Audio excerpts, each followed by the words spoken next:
Welcome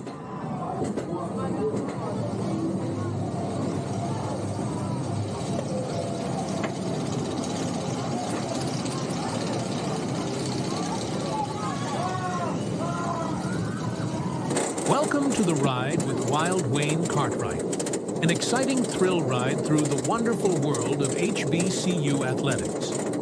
Before our trip begins, let's set a few ground rules. First, subscribe to this YouTube channel. Second, hit the like button. Third, please be sure to tell someone else about this show. Now that we've got these things out of the way, it's time for our journey to begin. Sit back, relax, and enjoy your ride.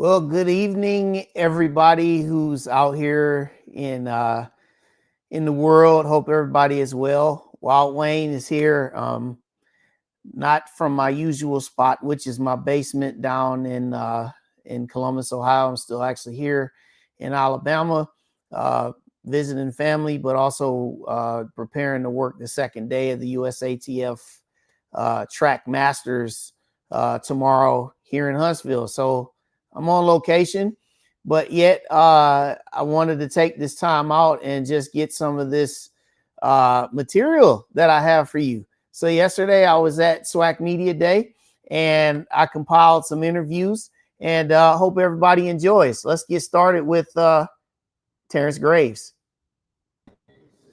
All right. I am here with defending SWAC West champion head coach from Southern, Coach Terrance Graves. Good to see you here, Coach. How you doing? Doing well. So 8-5 last year, and you win the West, as I mentioned before. So heading into camp, what's the outlook for your team? Well, we're 0-0 now. Last year is last year. It doesn't matter what we did last year. That was great, but that's last year. And so we have to focus on the precious present. And so we're looking forward to going in and first having a great year, but we got to make sure that we're prepared and ready to go because we open up in the SWAC Media Challenge against North Carolina Central in Atlanta on 23rd of August. So we got to be ready to go. Yeah. So I know you've got a lot of returners and you've also, you've got some quarterback, battles and things like that. So obviously we know about Kelby Givens and Darren Morris. We know about some of those players that you guys have as your stars, but what are some of the players that you're looking for that maybe the media guy doesn't mention right now? Looking at Horatio Johnson, our safety, senior safety, Herman Bristol III. He's another safety. A guy that I think he does a tremendous job for us in the secondary is Elijah West. He's a guy that he can do it all. He can play all three positions. He's the kind of guy that you want. He's that Swiss Army knife type of guy in the secondary. And then on the offensive side, tight end, Dupree Fuller. Yeah. He's a guy, he and Tremaine Minor, those guys do a great job at the tight end spot. And I think that, we're fortunate to have those guys. And then our offensive line, guys on the offensive line, Brian Wallace played as a true freshman, 10 games last year. Jerron Lewis, redshirt freshman, started 10 games. And so we're excited for those young people. So, I'm glad to see those guys having the success that they had. Yeah, so let's just quickly bring up the schedule. And you mentioned you guys start off with North Carolina Central there in Atlanta. Now, Southern's got a very broad fan base all around. So I know you can probably expect to have a real big following down there in Atlanta. Definitely. We know that the Jaguar Nation is going to be in Atlanta. They're going to be loud. They're going to be strong. They're going to be proud. So we got to make sure that we're ready to go to give them a great show. Yeah, so looking at the schedule here, what would you consider would be the most critical stretch for you guys? Well, definitely the stretch after the Fresno State game. We got Jackson at home, then we go on the road and play Bethune-Cookman, a team that we had to go 5 overtimes with last year. And then we bring in Prairie View comes in for homecoming. Coach Jackson's going to have those guys fired up, ready to go. And then right after that, we got Florida A&M. Yeah. And then we got Pine Bluff and Alcorn and Texas Southern, and then the Bayou Classic.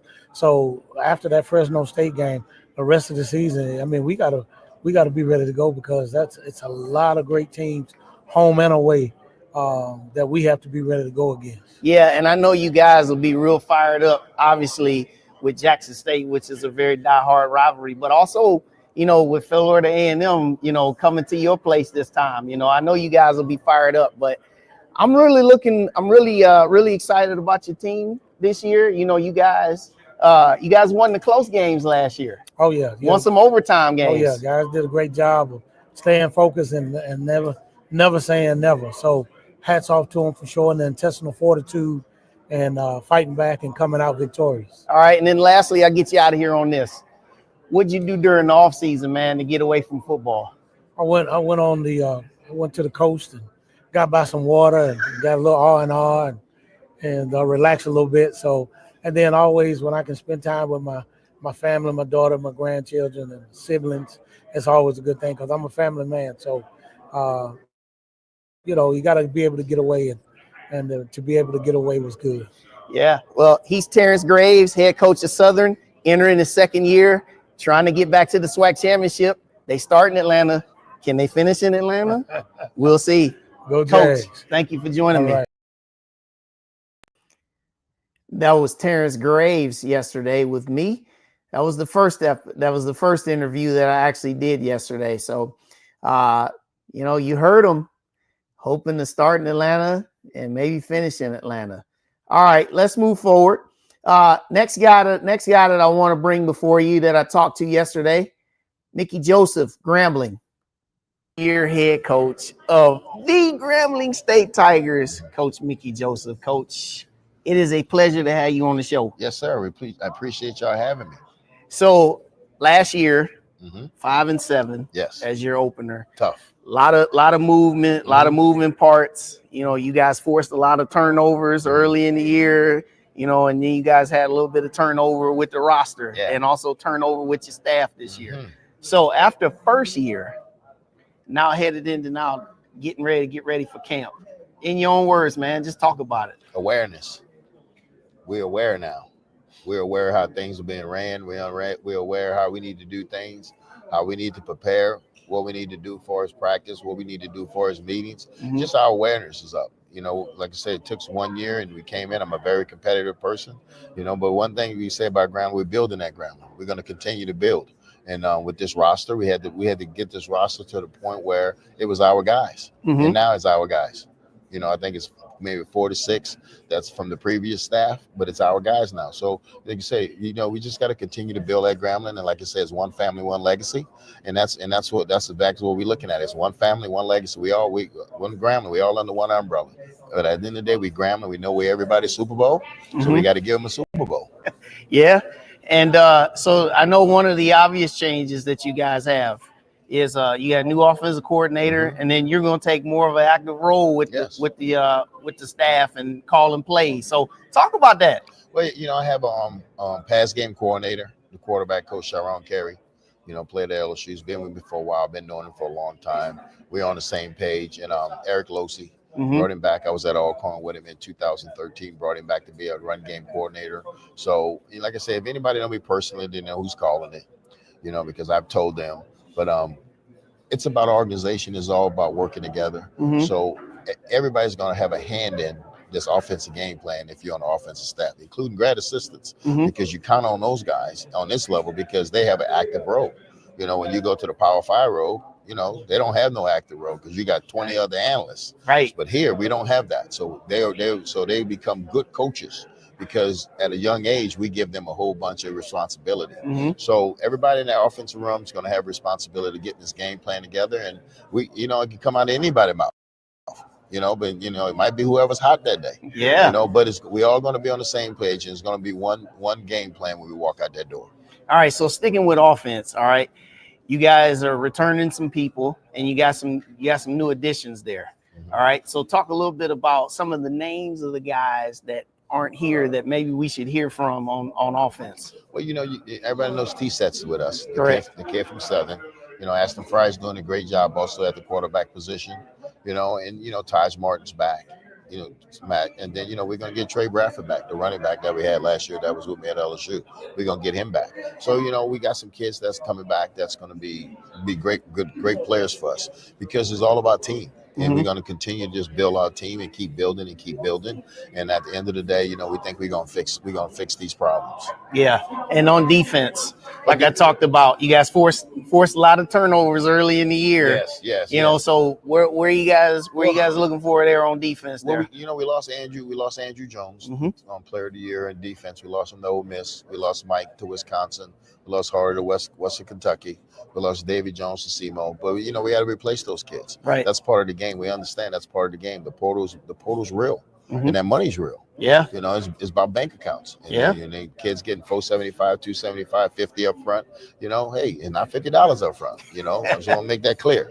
But it's like we got to find kids to get in and replace them, and our kids understand that. And like you said, we continue to build that Grambling. We're going to continue to build, but we understand this: Grambling State football versus everybody. If you're not with us, you're against us. Well, my kids say something else, but and that's the way we feel. But like I said, our awareness is up. We the defense caused a lot of turnovers, but we're gonna play team football this year. We're gonna make sure that they rest it up, and when they hot, they hot. We're gonna work together. And something you said that was that really struck really well with a lot of the fan bases around HBCU. You talked about the transfer portal, and you talked about how there should be a buyout. Yeah, a buyout. Oh, I think that's real. And, people say, "Well, you're contradicting yourself." No, I didn't. I used to transfer portal, But if I go get a Power 5 kid and bring him down to FCS, I shouldn't owe you nothing. That's your problem. You didn't develop that kid. Right. So now, we've known as recruiters, but they come and get our kids, so our kids are developed. My coaches do a great job. I do a great job of developing kids, and it should be a buyout, because if I leave here and go somewhere else, it's a buyout in my contract. Correct. So when these kids, you got to teach these kids, if you're gonna pay them, teach them about business. You got a $5,000 buyout in your contract. So now they're gonna think twice of talking to those people, because if they really want you, they'll pay it. Correct. If they really don't want you, they won't pay it. So that's why I said you need to have buyouts in some of these kids' contracts when they come from Power 5s or Group of 5s and come down. I'm talking about when they go up. When I lose them to going up, not coming down. My bad. But it is what it is. Like, I'm an advocate for the kids. I think the players deserve that, because coach has been doing it for years. But I think we got to get a system in place where it's fair to both sides. Correct. Yeah, I love that. And being at Grambling, Eddie Robinson, all the heritage, all the great players that have come through. Yes. What have you done yourself to fully entrench yourself with that history, that legacy, and also with that passionate fan base? Well, you know what? I tell people this. The last time I was at Grambling, I lived in Grambling. So I live in Russell, so I live like a block away from Grambling. So I try to get into the community. I'm not a guy that shies away, from going to the store, because people are going to stop me. If they stop me in the store, I talk to them, because I want them to know that at the end of the day, I'm Mickey. Coaching football is just part of my job. Right. But I'm not a guy that's stuck up that runs from things. And that's when I tell people, I say, well, if you got something to tell me, where I'm at. Right. I'm at the office, or I'm at my house. So, and that's how I embrace it. But like you said, I'm just talking to, guys, talking to the VPs, just it's one family, one legacy. And we're one family at Grambling. And you're going to have one legacy. When you come to Grambling, you're going to be under one family. But when you leave, it's going to be the Grambling legacy. And that's the big thing about it. And of course, everybody wants to beat you, because I always tell them, along the way with Coach Rhyme, they used to whoop these boys. Yeah. Yeah. So along the way, they don't like you. They want to win. They want to beat you. So I said it. And I say, no, it's everybody's Super Bowl. They can say what they want. When Grambling's on the card, okay.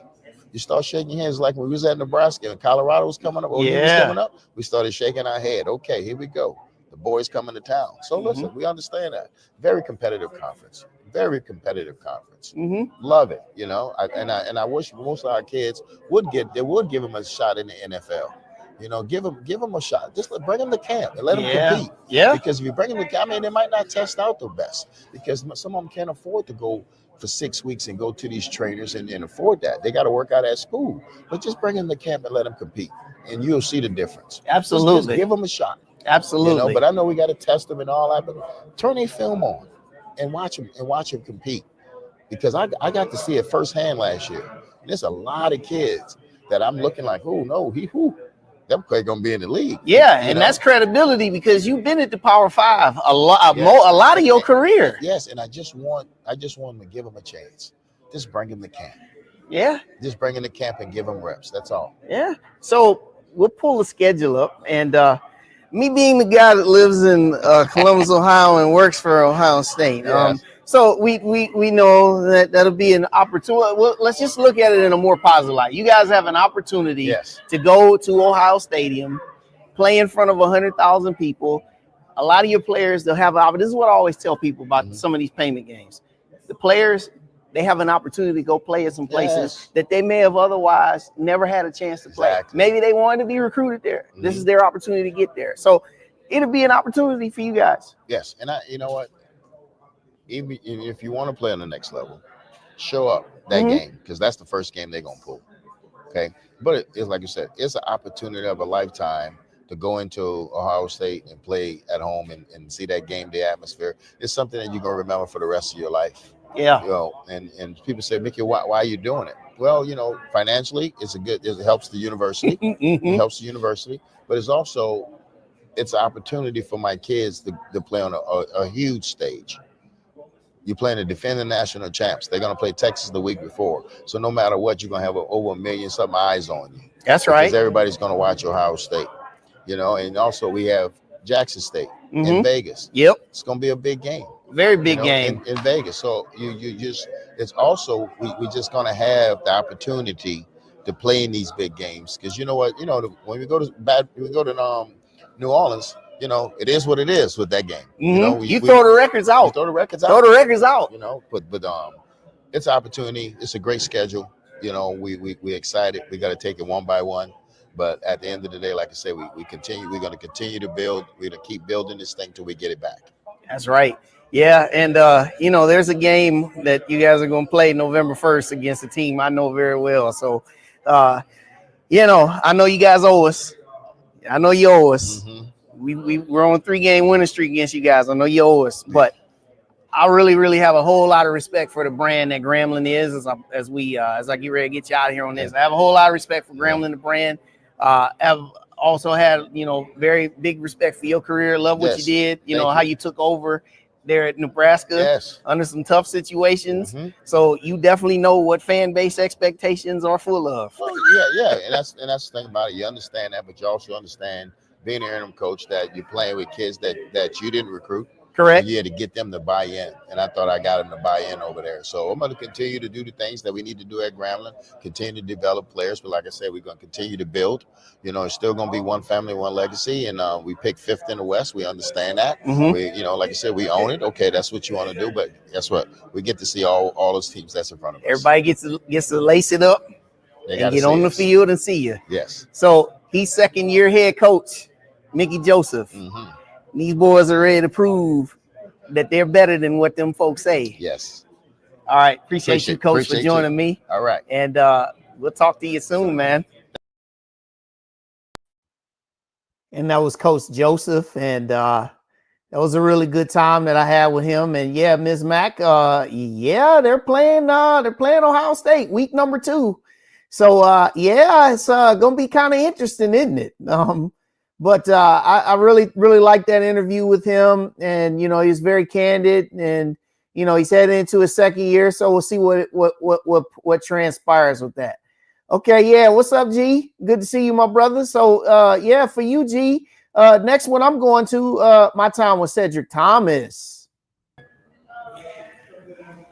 All right, I'm here with 2nd-year head coach of the Alcorn State Braves, Cedric Thomas, in the house. How's it going, brother? I'm blessed. How about yourself, Mr. Doing Wayne? well, man. So last year, 6-6.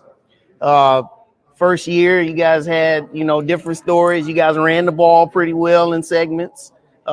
Defensively, you guys had some injuries that you dealt with. But this year, now turning the page, you guys got some returners. Ja'Cory and Sewell, your running back. Stamarion coming back, linebacker. What has been the message for you guys ahead of fall camp now? The biggest thing with the coaches was just, recruiting. We had to fill them holes of Malachi Bailey, and some of them guys that left, but we had to get bigger. That was the biggest thing, and you're going to hear me say it over and over. In the two biggest games that we played, we kind of got pushed around. And so we had to magnify the roster to be able to upload it, especially in the trenches and at the wideout position. And so as soon as it was over, the coaches did an excellent job hitting the road, going to do that. And so, we got that product. And now inside the weight room, it's that mentality of just finish. We was in the fourth quarter, 2 games that we fell short of. And so we got to right that wrong. And so we're chasing the 2 champions. And we know it's a uphill climb, but, we know now we have the personnel to be able to do it. Yeah, so speaking about that personnel in the trenches, talk a little bit about your offensive line first and then talk about your defensive line. Throw some names out, man. Who should we look for? So Shardez Taylor, a transfer from Southern Miss, from East Mississippi. Andre Barton, a UTEP transfer. He's in to help us. We got Cam Rogers returning, All-American left guard. Ronald Brown, all-conference center. And then we got Jaden Bryant, who was an all-MEAC kid from Norfolk. He's with us now. And so Jackson Pickett will return up front, So we got a lot of depth on that offensive line that's going to really, be good. Derek Cooper, high school kid out of Rancho Cucamonga that's going to come in and help lead the way. That's just on the offensive line. But up front, Roscoe Malloy, East Mississippi All-American, Deshaun Palmer, Kenny Andrews, those guys are 300-plus. 355, 400-pound bench presses. So it'll be a whole lot of meat, inside. So you can take a Gideon Spotsville and kick him to the end. He can play a true 5 technique and take EJ and put him at a 5 technique. So Steve won't have to make so many plays in the core. And even on the back end, Patrick Kent's Kahoma transfer, 6'3" DB. So we just got big overall. That's awesome, man. And so now I know you guys graduated Xavier Vaughn. You guys had a little bit of Trey Lawrence in the mix who comes back, but you also have a transfer from Howard, Jalen Tolbert. So what's that quarterback room? What do you think is going to look like with that battle headed in through camp, man? Boy, it's going to be exciting. It's going to be exciting. Those guys are chomping at the bits. They on campus now throwing it around. Both of them are leading. And the biggest thing for us now, we're giving them some guys to throw to. I know everybody up in arms about the amount of touchdowns we threw last year, but it really wasn't guys that was getting open. And so no matter who you got at the trigger, man, if guys on the perimeter can't get open, it's going to be hard to get to them. And I wasn't going to be one as a new year head coach to deplete the roster and just go live in the transfer portal. I wanted to develop guys, and all those guys are coming back. We're just moving those guys in the slot. Jarvis Rush, Akron transfer, 6'3", he's on the edge. Nico Sandifer, 6'4", 205, he'll be on the edge. We return Tyron Warren. So we'll have some guys on the perimeter that, both of those guys will be excited about getting the ball to. Now, for you, second year now. So what did you think about during the offseason as you debriefed about yourself, your staff from first year that you guys want to try to make some immediate moves or changes with staff-wise here and heading into year 2? So we kept, we had 2 guys to leave. And so we picked up Alvin Fosserman, the D coordinator from former defensive coordinator from Prairie View, Mississippi guy, which was huge to kind of handle the special team component to be able to help us. And so that was huge. So now Coach Rowe can spend a lot of time with him as a former coordinator and bounce some ideas around. When I went back and looked at the offense, plays are there. It wasn't a system or schematic thing. It was just personnel. You'll definitely see the difference this year. So when I go back and watch my offensive coordinator and see how efficient he was in the play call and the plays are there, we just had to bring the guys in and be able to execute. And we got a second team all-MEAC kicker, Brandon Wilcock, that's coming from Norfolk to help us. And so that just make the whole completion of offense, defense, and special team that much better. That's awesome. Now, we'll move quickly here. I got the schedule. All right, so you guys start on my birthday, 8/28, down there. I can't even pronounce the name of that town, but, Natchitoches. Yeah, down there playing Northwestern State, who, they had their struggles last year. So you guys are going down there to play them, and then you come visit, my team up on the hill, which I really miss playing y'all when y'all were in our division. And then you guys going to Mississippi State, which is an opportunity for a little bit, get some guys, some opportunities against SEC. But, you look at this schedule, Coach, what really stands out to you as you look through your schedule, man? After that Lincoln game, we go on a, 7-game stretch, maybe 6 or 7 game stretch with really good football teams. And so that's where the depth for us, you know, when we look at last year where we wasn't as good and didn't finish as much because, you know, roster-wise, we didn't think we had those core pieces. But, you know, that stretch right there now, just kind of looking at the body saying, you know, God forbid, you know, a bunch of injuries, but we should be right in the mix. And just like G say all the time, we're going to have something to say. When it comes down, by the end of October and November. And that's what we want. So if we got something to say and our actions match them, we'll have something to do with who's coming out of the West. Yeah, I hear you, man. I hear you. So second year head coach, Cedric Thomas, Alcorn Braves. Big things I know are coming. Big things are coming. Yes, sir. Like G said, you got something to say. Yeah, we definitely going to have something to say. Definitely going to have something to say. Thanks for joining me, Coach. Yeah, the brother man, he said we're gonna have something to say, and you know, I really enjoyed that time with Coach Thomas because, you know, going 6-6 last year, you know, they had a lot of ups and downs, but you can what I definitely got from him from that interview is he definitely did a lot of soul searching. They did a lot of review during that off season, so we'll see how it translates when they get into the season. All right, moving forward, next person. We did a little bit of the West. Let's go and get on over to the East. Let's go, Coach Eddie Robinson, Alabama State. All right. Yes, you are looking at your screen right. It is Alabama A&M and Alabama State sitting on the same screen very peacefully. But in all seriousness, Coach Eddie Robinson, 5 years. Four. Yeah. 4 years, but you're entering Entering year 4. Entering year 4. Yeah. And you're the dean of head coaches. Yeah, it's kind of SWAC. It's kind of weird. I've been telling the guys today, you know, they told me, old country boy said, you don't want to be the turkey on top of the tree.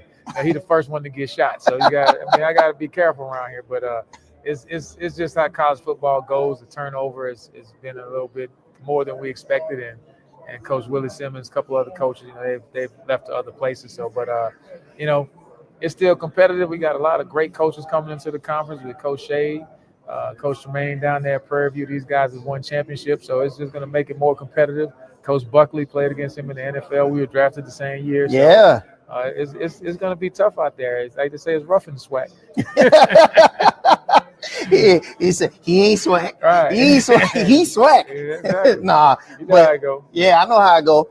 But yeah, so last year, you guys broke even, you know, but you guys had some high moments. You guys played really, really well on defense, man. Yeah, we did a good job. I mean, we had the first 3 quarterbacks get hurt in the first 2 weeks, so it's not a lot of teams that can recover from that. Right. And still put together, you know, a successful campaign, one more than we lost, finished second in the East, and won some big ball games. So, but that's not enough for us, so we're definitely not satisfied. So we want to take that next step. I love the way my team overcame the adversity. Nobody complained. It's just hey, let's go to work. You know, I tell them complaining is a sign of weakness. In my life, every time I've complained, I've never had someone knock on my door to come help me. So I had to figure it out myself. So in this generation, making kids figure it out and get it right is part of what we're teaching, and it's going to make them be better young men and trying to make an impact on their community. So I love the way last year finished up just because we had to fight through a lot of adversity. But now on the other side of it, you know, we have to be ready to go. So we feel like it's our time. So we got to take advantage of it. Yeah. So now as we turn into the page of this year, all right. So obviously we know that you guys have to turn over a lot of personnel. You know, a lot of guys, a lot of talent on that defense that was on that squad last year that's not on the squad now. But you being the defensive mind that you are, I know that you guys have done a lot on that side of the ball. So talk a little bit about that. Yeah, I think defense is a lot about attitude and effort. And so nobody's going to touch the field if they're not playing 100%. And so if they don't have the right mindset of being tough, physical, and violent, so I've been preaching that from day one. So we know what to expect. Defensive coordinator Billy Gresham, he's stepping up in that role this year. He's a former Hornet, all-conference linebacker here. I know him since he played. He was a great high school coach, was my special teams coach. So he knows how to get that voice of what we want. Scheme-wise, you know, we don't need to rewrite it. We don't need to try to complicate it. If a third grader can't figure it out, it's too complicated. So we're going to keep it simple, and we're going to go out there and play fast and hard. Yeah. Now on the offensive side, you know, we talk about the quarterbacks, and Kareem Key, I thought he did a really, really wonderful job last year, considering the circumstances that he was under.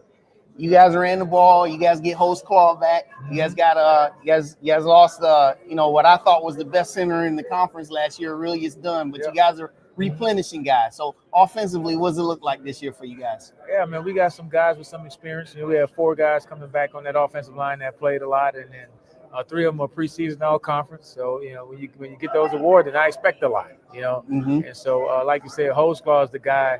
People talk about the quarterbacks that were injured, but I think the Holsclaw injury in the Mad City Classic was the one that was tough for us. He was the go-to guy who was a home run threat. Yeah. And so he's back healthy. Got a couple other young backs. So feel really good about the offense. But at the end of the day, my message to them, you got to go out there and execute. You got to be able to put together 8 plays in a row, 8 perfect plays where everybody's executing their play. And so that's our job this year, is to go out there, try to play mistake-free football, execute at a high level, and have some big plays on offense. Yeah, now in your quarterback room, a guy I know really, really well from where I'm from in Ohio, Tashawn Smoot, transfers in. How you know him? Yeah, Springfield High, man. Right, so you ain't supposed to know that. Yeah, went to the state championship game. He's real good. I know he went to Jacksonville State. He transfers in. All of that. Yeah. And then you have Andrew Body. Right. All right. So, of course, I'm not asking anything about decision making, anything like that. But as you head into camp with your quarterbacks in the room, what are some of the things that you are looking for from your quarterbacks in the room as you get into camp? Yeah, so Smoot, we'll talk about him since you brought him up.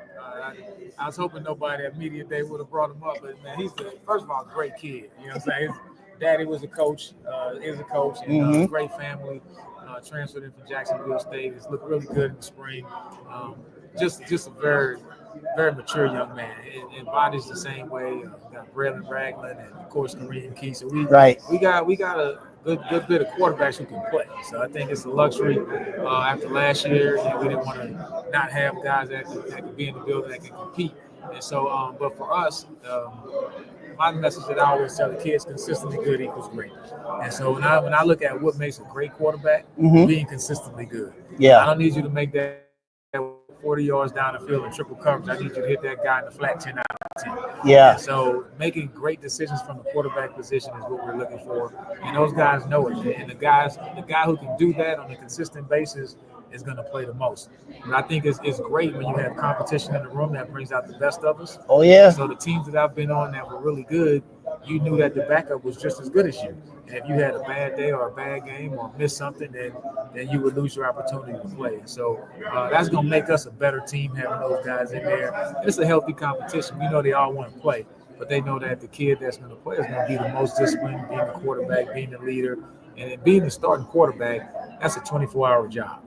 Yeah, it's like you have to be perfect in the weight room. You have to be perfect in the lunchroom. You got to be on time. You got to be sitting in front of the meeting room. So it's all aspects of that makes you a starting quarterback. Yeah. So let's pull up a little bit of schedule here as we get a little bit. So you guys get to start off, on my birthday, right here in this city, across the street, and you're gonna see your former defensive coordinator right off the top. But then you guys hit the road. You guys got Southern, in the return match. That was a real good game. You guys played them opening a couple weekends, second weekend of the year, 2 years ago. And then, obviously the renewal with Miles, and you go down, and then you got that big one with a team we know well. Yeah. Hey, you guys got 3 wins in a row against us, man. Man, we go straight into the East, man. You talking about FAMU, Bethune-Cookman, Jackson State, Auburn Grove, bye week, and the Master Classic. So, right off the bat, those 4 East games are going to have a big factor of where we are and what happens in the East. And so we have to come out, guns blazing, ready to shoot. And so that's my message to the guys, that you can't wait to take a punch. You got to throw the first punch. And so we're excited about it. Everybody has a great opportunity this year around the conference. Some great coaches. So just get your popcorn ready. You know what I'm saying? Yeah. It's gonna be a fun season if you're a SWAC fan. So. Yeah.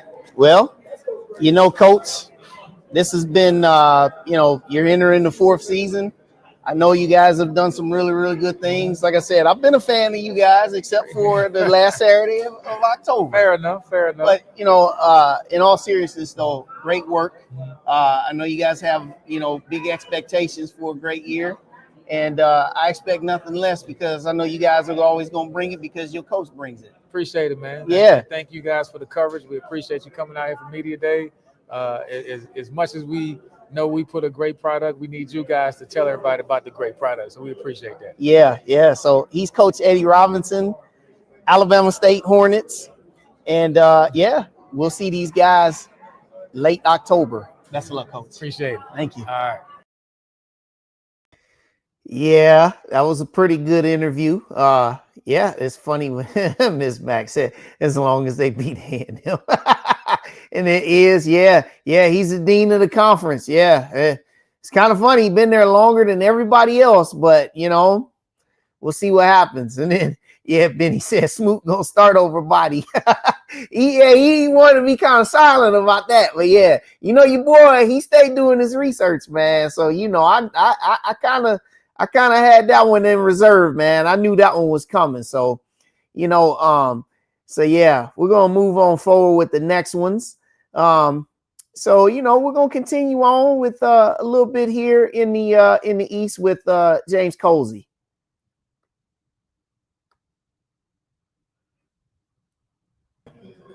All right, I am here with second-year head coach of the FAMU Rattlers, James Colzie. Yes. James Colzie, you've been in Tallahassee so long when you played for Florida State, and now as a head coach. Now last year, 7-5. Obviously, you guys coming off the championship that you had. Obviously, that wasn't exactly what you guys are looking for, but you know what? This is a new season. Absolutely. And so with this new season, you guys are starting out with, some new personnel and also a blend of some returning talent. So let's just talk a little bit about the offensive side of the ball first. Talk about it. Well, we got I had a couple coaches talk to me today about being surprised with some of the guys that we had that return. You know what I mean? And Dan Franklin obviously is a guy who could lead the conference, not just the conference in rushing, but the country. Right? Does a great job handling the football, and he finished the season strong. You got Bo Somerset who's backing him up, another guy who had a great season. But we're going to have to be a football team as we try to figure out who our quarterback's going to be. A person we got to run the football, being able to run the football effectively, and then being able to get our athletes in space, right? So offensively, kind of how we won last year compared to what we're going to have to do this year, it may change a little bit. Yeah. So you talk about your offense, you talk about your running backs, and you talk about the quarterback. I know you guys got a quarterback competition. Yes, sir. So with some of the guys that you guys have, that are competing for quarterback, what are some of the things that you're looking to see from the guy that's going to take over through camp?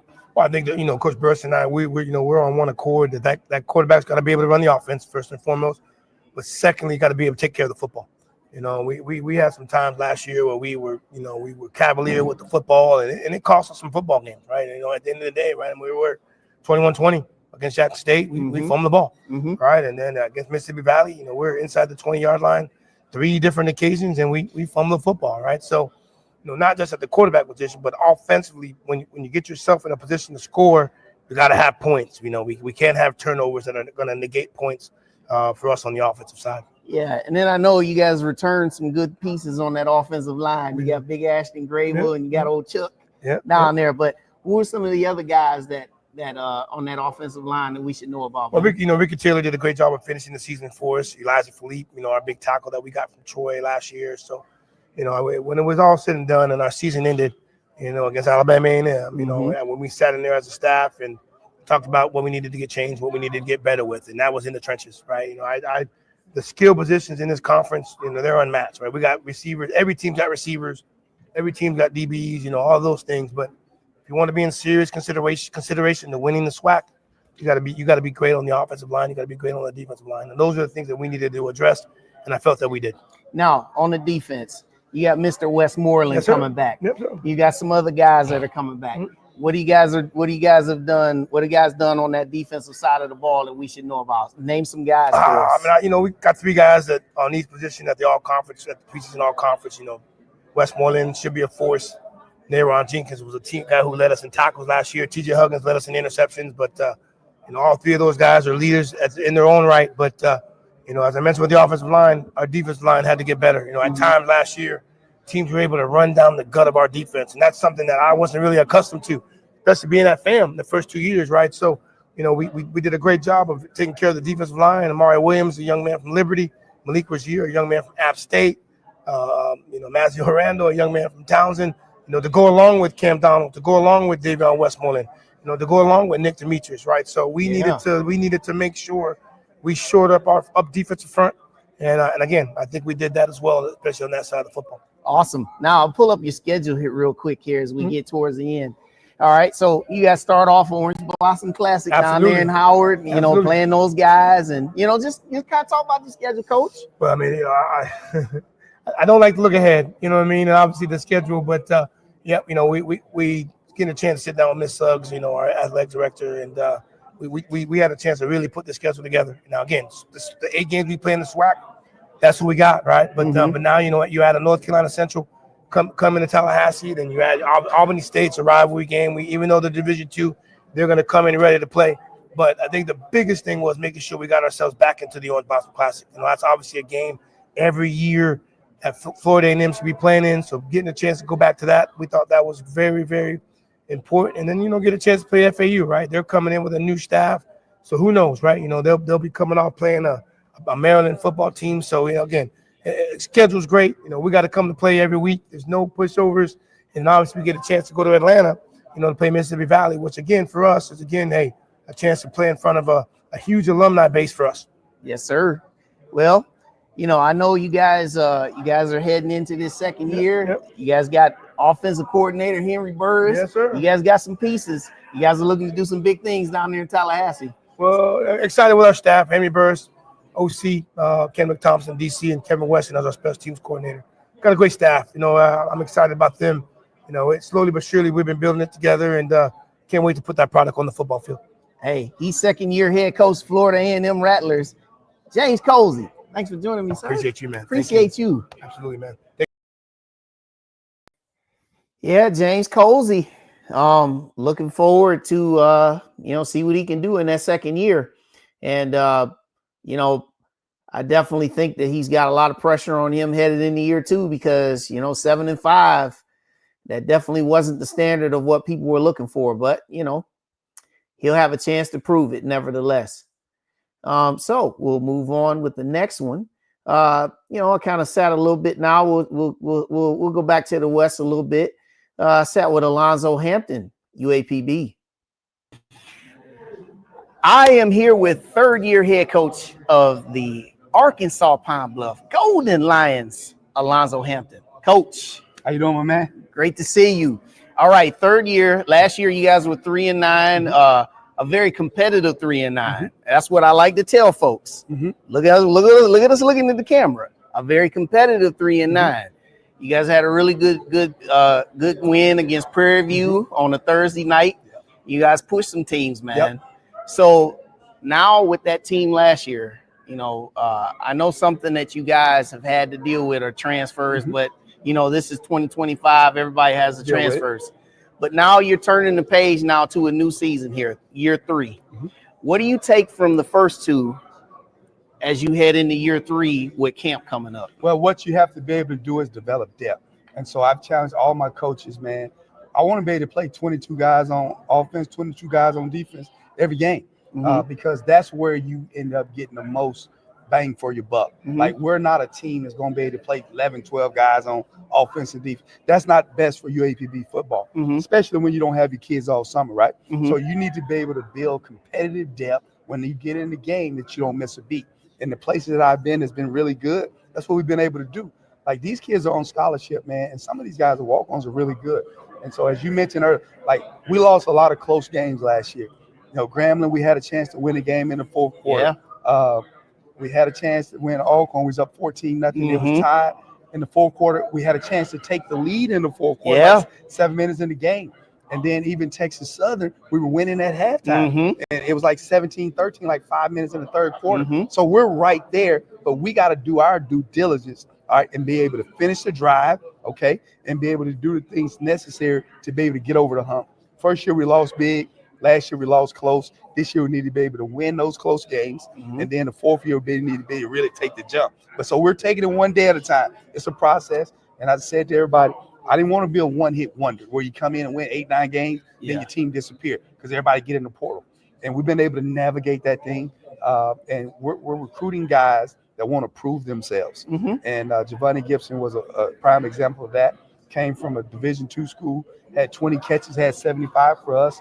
Then he's at Oklahoma making more money than everybody in the building. So we're excited for him. And it'll be another Giovanni. It may be on the defense side of the ball this year. So we got some competitive guys, man, that's going to shock people. Yeah, and that's one of the things I was gonna say, because you've been getting the guys in the building. I mean, I even go back to the beginning when you had Kayvon Britton. Yeah, you know what I'm saying? Yeah. You guys have been able to get guys, but now we'll talk about a guy you just got.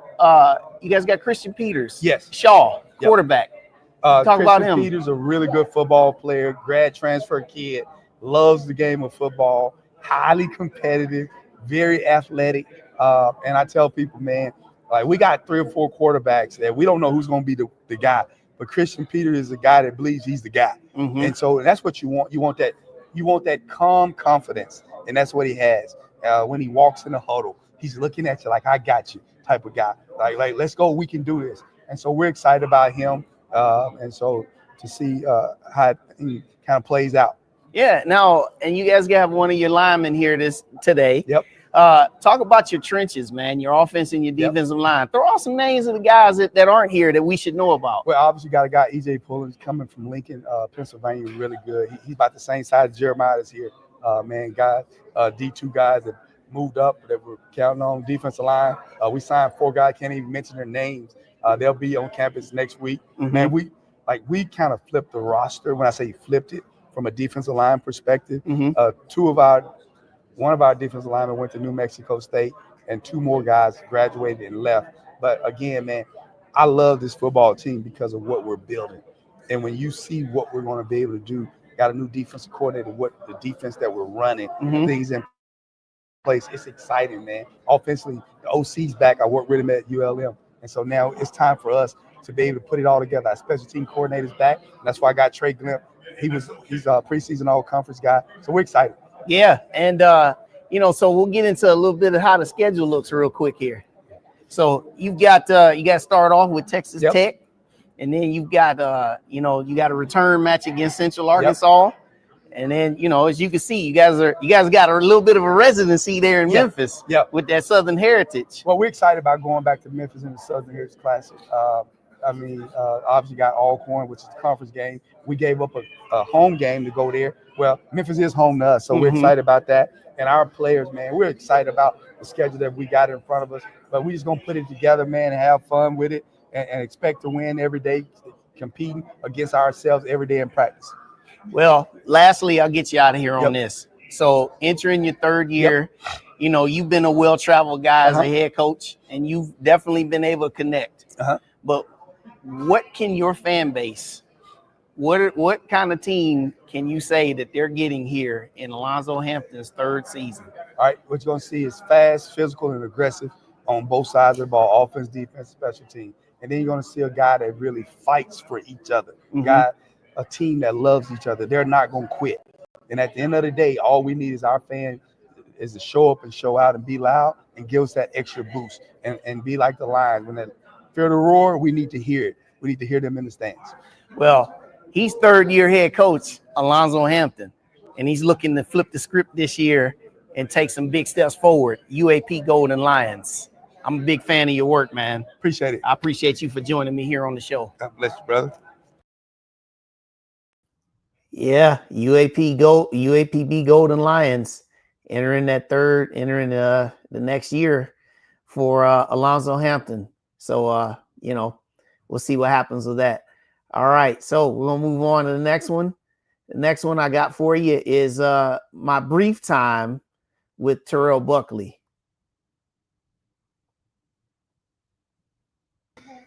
I'm here with 1st year head coach Terrell Buckley, Mississippi Valley State Delta Devils. Valley in the house. And you from Mississippi, man. You From the returning back. Yes. You're returning back. Mississippi made. Yeah. Mississippi made. Spent time in the XFL. Yes. You were a draft pick of the Miami Dolphins. Packers, actually. Well, the Packers, Cheeseheads. my favorite team. Cheeseheads. And then you spent time with the Dolphins. Yes. But yeah, man, after a long career NFL, you've made some different coaching stops. Yes. Now you're at Mississippi Valley.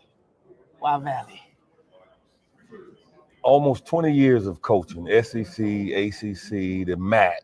Mm-hmm. I'm sitting there looking at all this football, and it's like, you know what? I have family members that are HBCU grads. They talk about the excitement, and there needed to be some changes at Valley in Mississippi. Why not? Mm-hmm. I'm up for the challenge. Like you said, some things you have to be built for, and I feel like I was built for this. Yeah, I feel that. And so now coming in the Valley, you know, it's been a little while since you guys have had winning season. A little while. Decades, yeah. But just knowing all that, what does that do as fueling your fire for this challenge that's ahead? Man, life is about challenges and making decisions, right? You turn that chapter. Well, here I am. You got all these accolades, and it's like, hey, what's next? Well, this is one of the biggest challenges of all. Can you turn around a program that's been bad for decades, especially now? Transfer portal, attitude, underfunded, all those things. You got to sit there, you pray about it, and you come up with that answer. And obviously my answer was yes. Let's go. All right. So now, as you prepare for your first training camp, yes, the roster that you've inherited, guys that you brought in, we know about the guys you brought here today, but what are some of the things that you and your staff are looking to try to get in place ahead of game one? Continue with the attitude adjustment, the mindset that we can, the belief, and continue with the discipline and the preparation. I think the biggest thing that a lot of teams that, especially Valley, when you don't win on a consistent basis, it's because you don't prepare right. You don't win in September, October. Right. You win from January up until that time. And we are taking steps. I think we are halfway there.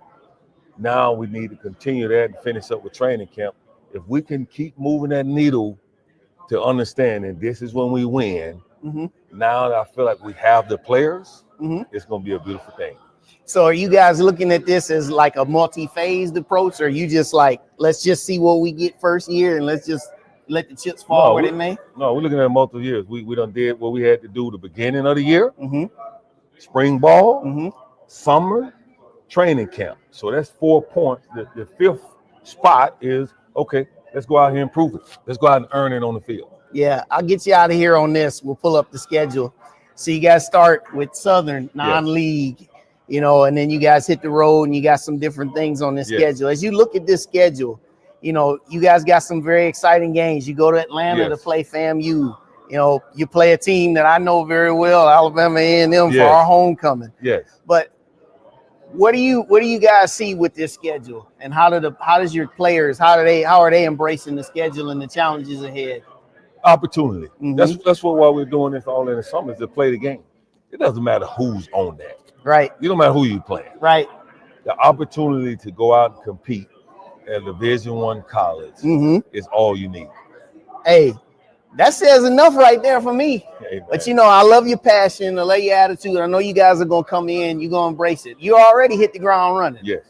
So I'm rooting for you guys, except for October 11th. Hey, just show up. That's all I'll be there, but I look forward to seeing what you guys do here in year one, Coach. And welcome to the SWAC. Appreciate you. Thank you. Good to have you, and appreciate you. Thank you. And that's first year head coach Terrell Buckley. And big challenge ahead. Haven't had a winning season in a long time. Love his passion. And we'll see what he gets done. All right, let's go to the man who's been talked about a lot. He was very popular yesterday. Tremaine Jackson, Prairie View. All right, I am here with first year head coach, and we meeting in person. He's been on the show before. Coach Tremaine Jackson, brother, how's it feel now, man? First media day in the SWAC. Man, it's good. You know, anytime we get to the media day, that means the season's right around the corner. Mm-hmm. And so we're 2 weeks from reporting, man. We're really fired up to get our guys who have been here Mm-hmm. since May 26th. Mm-hmm. We're excited to get our hands on them a little bit more as coaches. Yeah. And find out what we got. Yeah, so we've heard a lot about the dog mentality. We've heard a lot about, you know, how it costs what it costs. All of the above, man. Yeah. So getting everything rolling in the camp, you and your staff, what are the things that you guys need to see from your squad ahead of that opener at Texas Southern? Yeah, we need to find out how disciplined we are. Right now, we think we're disciplined, but we ain't put no pads on, right? We got to find out in the adverse situations with pads on, playing the game, who we are. Mm-hmm. Some things we won't find out until we play a game, but there's a lot of things we can create in practice to help us find out who we are, give us a glimpse or a preview of how we will react.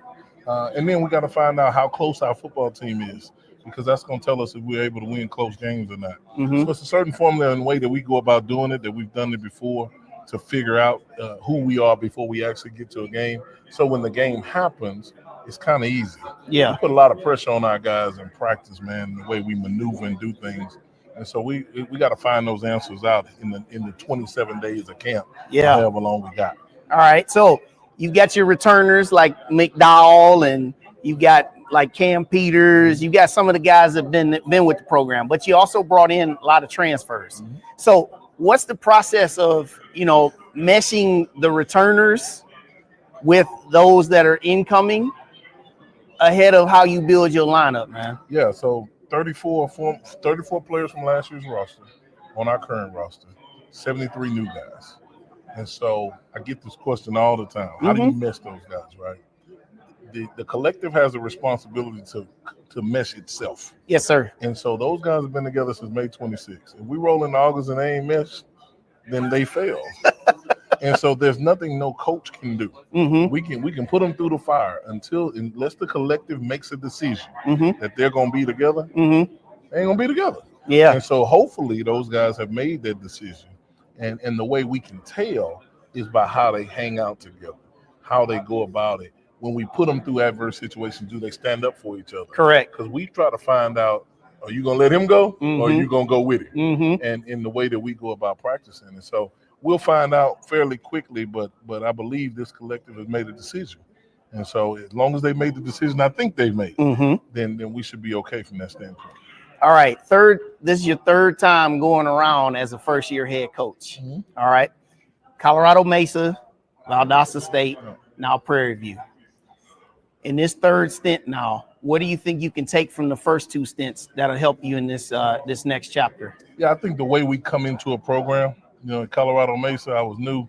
I had never been a head coach. I came in, knocked all the pictures off the wall. This is the way we're going to do it. And so then I went to Valdosta. They had just played in the national championship game. I negotiated. And what I did was negotiate our program. I've been very open about the lessons I've learned in that 22 season, listening to other people other than the people that did it with me the first time. Yes, sir. And so when we got to Prairie View A&M, being from Houston, there's a song called Beating Down the Block, Knocking Pictures Off the Wall. That's exactly what we've come in there and done. It's our way or the highway. We've been very upfront about that, been very brutally honest with our guys. And because of that, it's helped us get to where we needed to get to. I didn't feel this way my first year in Valdosta. I felt like the theme was keep the faith. Yeah. We were trying to make sure people understood, just give us a chance. Yeah. And here's water to wine, because we really feel like we can make that movement right now. Yeah. All right. So we'll pull the schedule up here real quick. We know you start with the big one, the Labor Day Classic. Yep. And then you proceed down. You guys got some home games. You make that trip down there to Dallas, take on that state fair. But, you know, when you look at this schedule, man, I mean, just how you feel? I feel like every game is going to be a challenge because there's a lot of new in our schedule, starting from the very beginning all the way to the very end. And so whether it's new players playing, players that didn't play last year, whether it's new coaching staffs all throughout the schedule, or whether it's us being in new environments together. Yes, sir. There's just a lot of new. And one thing I respect is every opponent on our schedule. We learned a long time ago. You can't look at those schedule and take a breath and think you got a shot that week. And so it's a 12-game schedule with a bye week at the right place for us. But no doubt we got to come out the gate well. We know they're going to be fired up. They didn't listen to a few interviews, so I know I know they've got some bulletin board stuff on the wall down there because we got some too. And so we got to start out the right way in our hometown. Well, we've talked before, and this has just been a pleasure to sit with you. I'm already a fan of your work, except for November 8th. But it's always gonna be love. But I know you guys have big expectations, and best of luck to you, man, in your first stint at Prairie View A&M University. I appreciate it, man. Coach Shea is a good friend of mine. You guys hired a phenomenal coach. I thought I was gonna get away from facing him in the playoffs. And now here you are 1 year later, you're linking it up again. In the same league, but I got a lot of respect for y'all's program and what you're doing. Always, man, it's all about being the very best we can be. Yeah, he's a new head coach, Tremaine Jackson, PV, looking to do things in the West and beyond. Go Panthers. Yes, sir. Yeah, Tremaine Jackson, man. He's made a whole lot of headlines. Obviously, he said some things yesterday during a few of his sessions, but he's gonna have the chance to walk it out and try to prove everything that he said. So one thing I need everybody to do as I continue through with a few of these interviews, make sure you hit the like button. Okay, like the stream, everybody, and welcome in. We got a few more that we have for you this evening.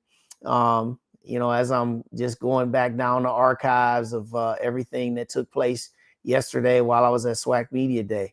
So the next guy that I talked to that I'm bringing before you will be Mr. Chris Dishman, Texas Southern. All right, I am here with second-year Texas Southern head coach Chris Dishman, one of my favorite defensive players coming up. I'm from Cleveland, Ohio. I'm a Cleveland Browns guy. I remember when we used to play the Oilers. We used to play the Oilers, and you used to come hitting everybody with that number 28. You wasn't the kid with the snowballs. No, I do remember that game, though. We rallied from a 23-7 deficit that day. I bet you one of the kids stood up all night, the batteries in the snowball. The snow was too but high. You do remember, y'all got us the next week in the wild card game. So, but second year, last year you guys were 5-6, and it was really I got to give you flowers first. I always say all the time, I said, Coach Chris Dishman and those Texas Southern Tigers, they did a phenomenal job because you guys from where you were picked preseason and just all the unknowns, I thought you guys did a really, really tremendous job. Now, I know that there were a few games last year, like the Lamar game and the Southern game that may not have gone, but still, you guys did a really, really good job. So now let's turn the page. Now we're on to this next season. So heading into camp, in your own words, just where is Texas Southern as a program? Well, my job as a coach, and kudos to my coaches out there. My coaches did a hell of a job of getting our guys ready to play each and every week, first and foremost. I couldn't be sitting here without them, first and foremost. But our job is to win 11. We're going out to win 11 games, and if we win 11, and going 11-0 is great. But our job is to win 11 games, and that's what we're going for. Yes, we fell behind on a couple of games last year. It shoulda, coulda, woulda, but we can't go shoulda, coulda, woulda. It's a new year. We got better players. I think we got better leadership. Let me say, our players this year we have better leadership amongst our players than what we did last year. So about that leadership and things of that nature with your roster. Now, I know last year you guys were really, really good on defense, and then you guys ran the ball. I know things like, I know you guys would have loved to have done a little more on offense, but moving forward here into this year, we know about KJ Cooper. We know about, some of the players you have returning, but who are some of the guys that are not showing up in the media guide right now that America should be aware of? Wow, I got a whole list. I got a whole list of guys that I think can come in and make a sudden impact for us. And that's why they're here at Texas Southern. That's where we went out and recruit. We went out and recruit sudden impact guys, game changers. So we have a lot of game changers, not only offensively, defensively, and not only defensively, our special teams unit. Our special team unit should be very good this year. Our kickoff return, punt return should be very good. So we went out and got playmakers in all positions that can help us win games. And that's what we're going to try to do. We try to go 11-0. All right, and let's just pull that schedule up here, and let's just kind of look at a few things. So you got to start with the big one, right there, right off the gate, the Labor Day Classic. Yeah. So, what are you guys won that game last year, and you guys now are going to be the home team this time. Yes. So now, just heading into that game, starting from camp day one, what's the preparation like? The preparations get better each and every day, each and every week. I know it's a cliche. I don't care what Prairie View do. I'm not really concerned about Prairie View right now. My concern is to getting our guys to be able to play each and every week, each and every day, getting better each and every day. If our guys get better each and every day, then we should win the Prairie View game. All right. So looking at this schedule here, what would you consider, the most vital stretch here? Well, all 11 games. It's not one team on our schedule is going, we can win this. And we're not picking no teams out. What we're trying to do is get better each and every week. First week, win that one. Second week, win that one. And keep winning each and every week. And even in our bye week, we have to win. We have to come to practice, play against each other, win that too. So if we can go 11 games and win each game, then we'll be I consider that success. Yeah, and you see that game at the end. We're coming to play you guys, Alabama A&M. But I really, in all seriousness, I do have to say, I'm really a big fan of your work. Thank you. I'll be a big fan of your work, except for November 22nd, obviously. But I'll be a big fan of your work. I think you guys are building some things. We're trying to. And I'll ask you too, just community-wise down there in Houston. What's the fan base? What's the feelings of the fan base right now? Our fans are always going to be our fans. Like I said, we're the 4th largest city in the country. We're in the heart of Houston, third ward area. So there's plenty of places to eat, plenty of places to go to. So have all your players go to Breakfast Club, Turkey Leg Hug. It's so many places to eat there. So make sure they eat a lot before the game. Hey, they were 5-6 last year, looking to take the next step this year. Second-year head coach, Texas Southern, Chris Dishman. I'm choking for being a Cleveland fan. He don't want to throw snowballs at me. Thank you, Coach. So Chris Dishman, and he's saying, Chris Dishman saying, well, we want to win all of them. And I'm like, bro, y'all ain't winning that California game.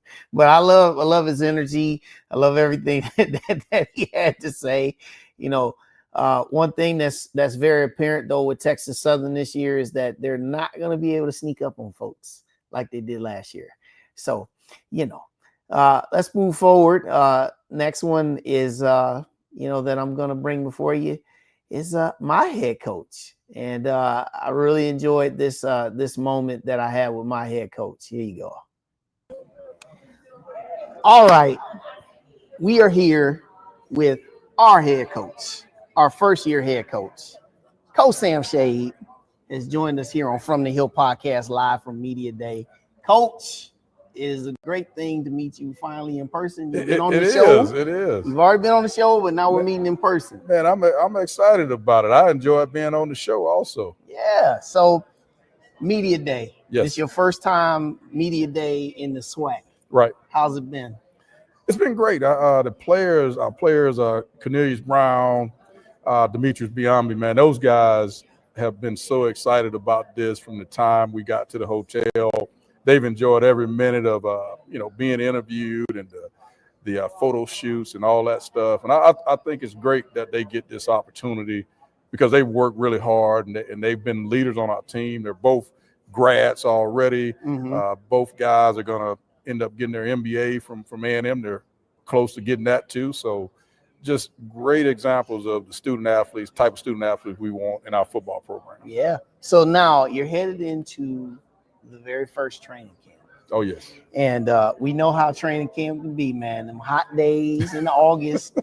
But they're also exciting times. Yes. You got guys that have been practicing, working out on their own, but they're ready to get out there and hit somebody. Right. But what does the staff feel like ahead of training camp, though? What do you feel like ahead of training camp? Well, I'm always one of those guys that I've always gotten to that first game as an assistant coach, as a head coach, and you're always wondering, did you do this? Did you do that? Did you do enough? So I don't really get too high in the off season about it. You know, I'm more about the work that we've got to do and about improving it and making it better each and every day. You know, just like the chase. You know, we talk about the chase, man. Chase. The chase is constant. You know, it doesn't stop. You know, even when you're at home resting, you know, you're thinking about it. You're planning. You're doing calendars and all that stuff. Like we're working on our training camp, what we're doing, and so the chase goes on, man. Yeah. So we know about our quarterbacks. We know Yes. about Quad Brown. We also got Mekhi Higgins who transferred in. Yes. You know, so with these guys at quarterback, we'll start there. You know, Yes. Great place to start. Yes, we'll start with quarterback. So what do you guys as a staff, as an offensive staff, what are you guys looking to see from both of those guys here in camp leading to game one? Well, you go back to the all season. You know, Quad Brown had a really good off season for us in a new offense. Handled the learning curve well as far as the new terminology and some of the new things that, you know, we do that he hadn't done. So he came out of spring as our starter. And we were in a situation where we felt pretty good, and we got some young guys that were behind Quad in the spring that, you know, we felt like are very capable. But we got in a position where an opportunity presented itself where one of our coaches, Coach LaWarn Latson, he coached at Arkansas Pine Bluff last year, coached receivers there, and they had a lot of success throwing the ball. And so he had a relationship with Mekhi, and Mekhi was actually at Lamar this offseason. Right.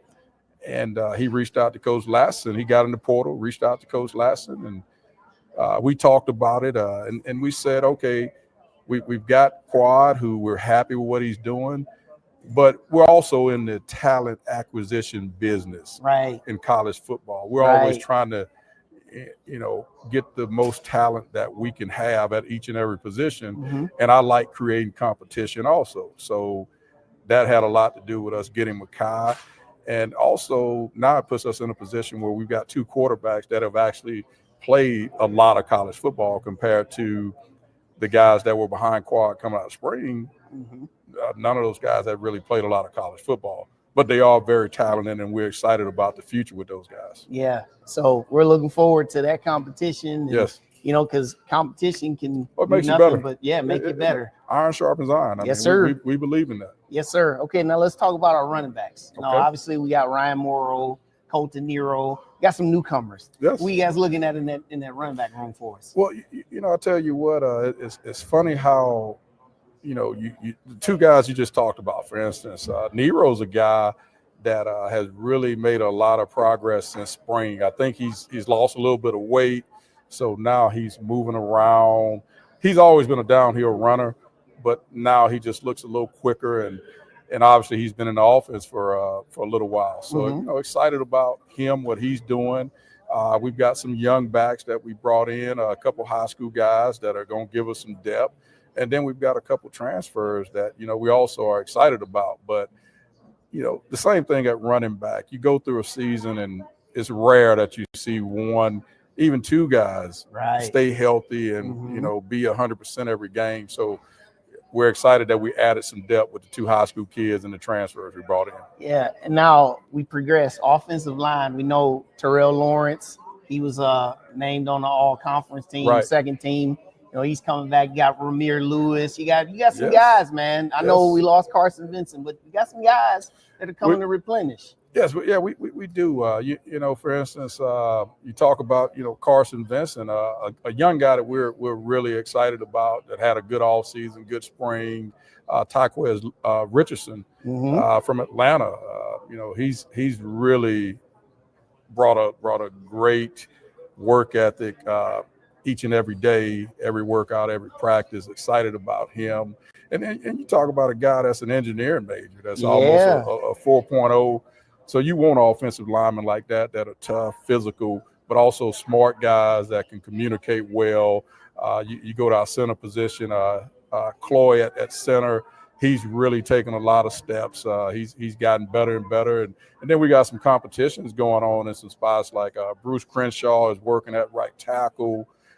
But we also brought in a transfer from Tennessee State, local guy, Big O from Sparkman. Yeah. So those guys are competing, but we're really trying to establish a culture of competition, and the guys understand that, you know, iron is going to sharpen iron, and we got to practice against each other and practice hard, and we got to go some ones-on-one, good on good, and that's how you get better.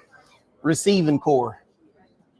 Well, receiving core, obviously, there's some guys coming back there. You talk about Donovan Wright is a guy that's had some playing time, that's played a good bit. Also, we brought over Frank Pierre, transferred over from Miles College. You know, he's a guy. He gives us some size at receiver. You know, he can run a little bit and, you know, catch the ball. Did some things well in spring, and you know, there are a lot of guys I could name there. And we got some young receivers that have come in, and I'm looking forward to seeing how they do in training camp. Now, I'll just ask you broadly about our defense. Okay. So I know defense is probably where we had the most turnover on the roster. We did. In terms of, you know, wasn't that many guys returning back. You know, we you know, but. You know, we did have Biambi. Yeah, we got Demetrius is Biambi. back. Yeah. Biambi's back. There's some guys that have played a good amount of football. Wright at linebacker from here in Birmingham. He played a good bit last year. And you know, you look at Nick Glenn, second team preseason all conference up front. He's been a little bit banged up, not quite where he wants to be health wise, but we're hoping we get him there by the time the season starts. And you know, then you go to the secondary. There was some turnover there, but you know, still some guys that have put on that A&M uniform and gone out there and played. But we're just trying to mix and gel this team together with the new guys and the old. But you know, as you see, we come to media day, and you know, we bring Quad Brown, who's played a lot of football, and then we bring Demetrius Biambi. He's played a lot of football. Been in the program 5 years. Well, this is his 5th year. Yeah, and that's important though. That's important to have guys that have been here and worn the A&M uniform and understand what that means to wear it, and they understand the creed and the guys that came before them and things like that, because that's important to me. Right. It really is. I'm just a big believer that you gotta understand your history and who came before you and what they did, what they accomplished. And so, for instance, you know, we started a series, and I'm going to put it out where we call it a Start Here, Go Anywhere series. You know, we had a former player at A&M, Grady Brown, who's defensive back coach for the Steelers. Well, actually, was for the Steelers. He was with the Steelers the last 4 years. Now he's with the Saints. And so he talked to the team this past week, did a great job, and talked about his love for Alabama A&M. And man, that's what it's about, though. That's what it's about. You know, just them understanding that, man, there are so many people behind them and pulling for them, and that have love for A&M, and that, hey, your best needs to be on display each and every day. Yeah. So I'll get you out of here on this one, Coach, because we had you on before. We already went over the schedule. We know we start August 30th at Arkansas, home opener against Alcorn State. Right. But just moving ahead here with you and your staff, you know, I know you guys have been together. A lot of you guys have been together for quite a while. We have. Just how excited, man, are you guys to get out there and do battle again, man? Well, you know, it's funny, and I heard, I think it was Quad that mentioned it, and he talked about the coaching staff and the passion of the coaching staff and the love for the game of the staff, and I know that's something that I've got a love for the game that I've had since I was a player, and I still have it, and I still have that love and respect for it, and I understand that it can change lives, like the lives of our players on and off the field.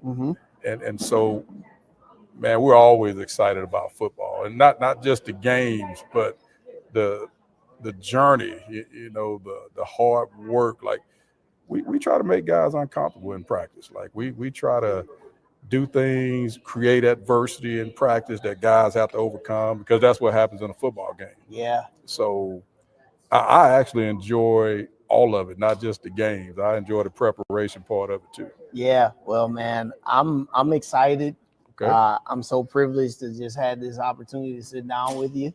Right. And we meet in person finally. Yes, sir. Yes, sir. And, we're looking forward to seeing great things. I know you guys getting ready to get here in the camp. Yeah. But, man, A&M Bulldogs. Yes, sir. Man, yes, sir. better get ready, y'all. Yes, sir. The chase is on, The chase man. is on. It's coming. Yes, sir. So he's first-year head coach, our head coach, Sam Shade, Alabama A&M Bulldogs. That's luck, coach. Thank you, sir. Yeah. All right. Yeah, that was my head coach, Coach Sam Shade. Yeah, it was a great interview, great time. You can see, obviously he was a little more candid, a little more, had a little bit more passion because, we were talking about A&M, with an A&M grad. So one thing I want to make sure that everybody does, make sure you like the stream. I'm just really appreciative that everybody has joined me tonight for this episode where I've shown all the interviews. I do have to say that the two people that I did not get a chance to interview, one was head coach Raymond Woody of Bethune-Cookman, and I also did not get to interview TC Taylor.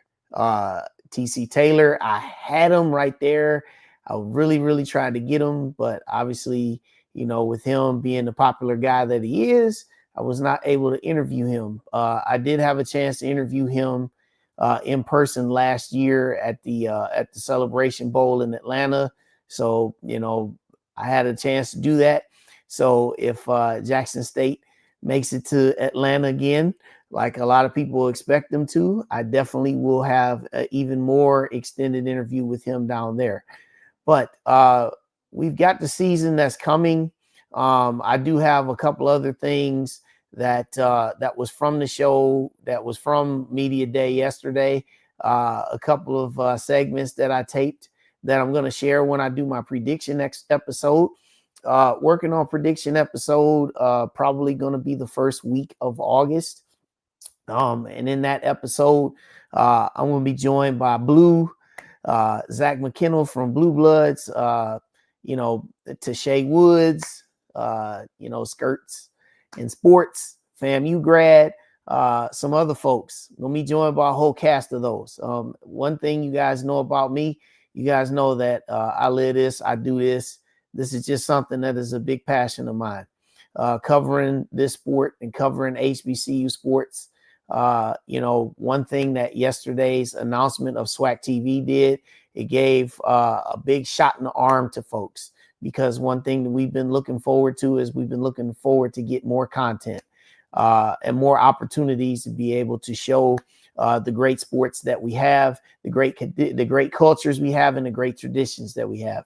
So shout out to all of the 10 coaches that I did get a chance to talk to. If you did join me late, make sure you go back and you watch all the other interviews that I had. Make sure you be sure to comment, ask boys some questions, man. Also, like I said, like the stream. And Mr. Pittman, I appreciate you greatly, man. Appreciate you. Appreciate everybody greatly. We got a lot of really, really good content that's coming forward. Yes, the Wednesday Wild Picks with Wild Wayne show, that will continue during the season. We had a great time with that last year, where, we spend about an hour. We pull up all the games in the SWAC. This year, I'm going to pull up games in the MEAC. And, I'll give you previews. We do predictions, and everybody gets a chance to talk about them. And then also Sunday recap. Sunday recap will be back in full effect. The very first episode will be August the 24th, right after the MEAC SWAC challenge with Southern and North Carolina Central. And inside of that first Sunday recap episode, we'll get you all set for the very first full week one of SWAC MEAC, also North Carolina A&T, Hampton, and Tennessee State. And then also all the other Sundays this fall on Sunday recap, where, we hand out our ride tokens for our players of the week. And also, you'll have a lot of special guests that I love to have on. So if you got any questions for me, definitely hit me up. You see, my socials there below. Also, you can just respond here in the comments. And yeah, man, I enjoyed everything that came with SWAC Media Day yesterday, and definitely looking forward to a big season that's ahead. So appreciate everybody, and hope everybody's safe, hope everybody's well, and I will see you next time here on The Ride. God bless everybody, and good night. Thank you for joining us on The Ride with Wild Wayne Cartwright. As you exit the ride, make sure you subscribe to this YouTube channel, hit the like button, and catch up on all of our prior episodes.